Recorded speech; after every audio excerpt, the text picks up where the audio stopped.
अध्यक्ष महोदय, प्रत्येक साल रोड एक्सीडेंट से 1.5 लाख मौतें इस देश में होती हैं और सरकार ने यह फैसला किया है कि प्रत्येक कार में कम से कम 6 एयर बैग जो है वो लगे होने चाहिए, जिससे कि एक्सीडेंट के बाद हम उनकी जान बचा पाएं। और इसका ड्राफ्ट नोटिफिकेशन का जो डेट है वो अक्टूबर 2022 है, लेकिन अभी तक वो जारी नहीं हुआ है। ये अगस्त का महीना है।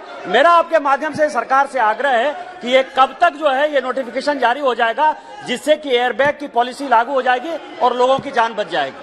सम्माननीय सभापति महोदय, ये बात बिल्कुल आवश्यक है कि विशेष रूप से 5 लाख एक्सीडेंट होते हैं और 1.5 लाख मौतें होती है।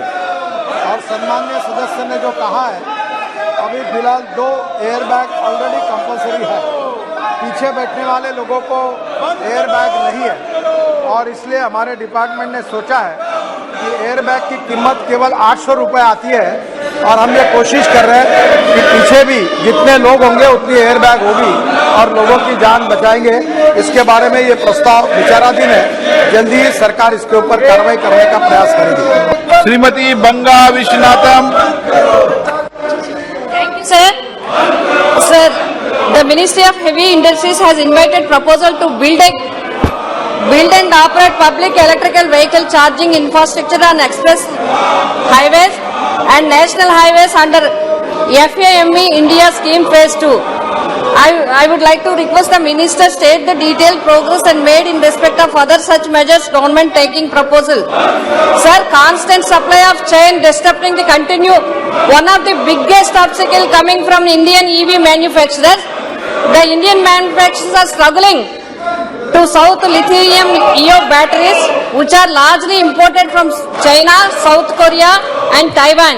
While the price of batteries, lithium carbonate, a key input, have gone up 400% year on year.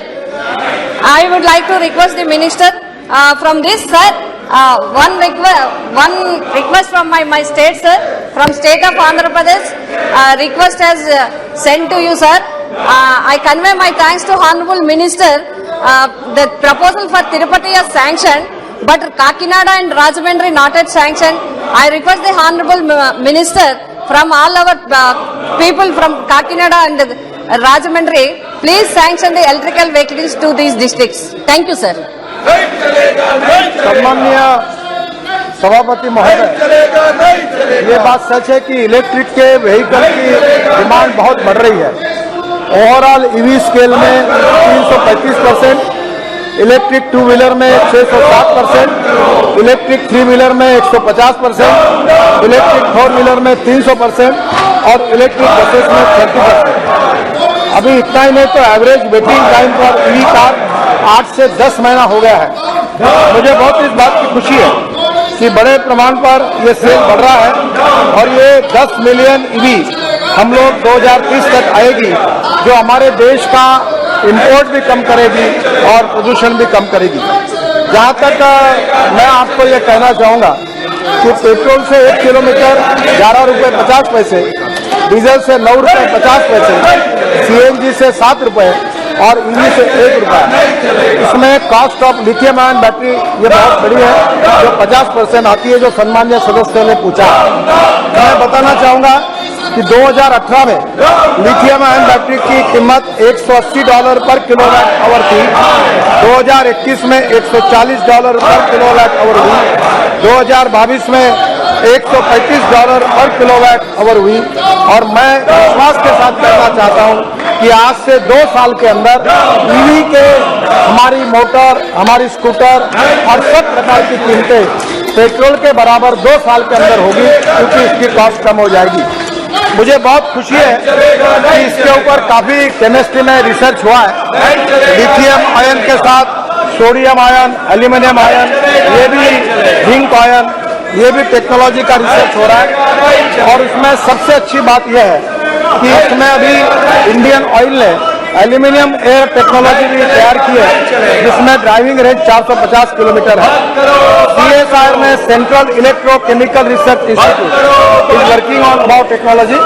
DRDO is funding research in academia for various alternate chemistry, and they have developed transferred lithium ion technology based on lithium ferrous phosphate technology, which will further reduce the cost.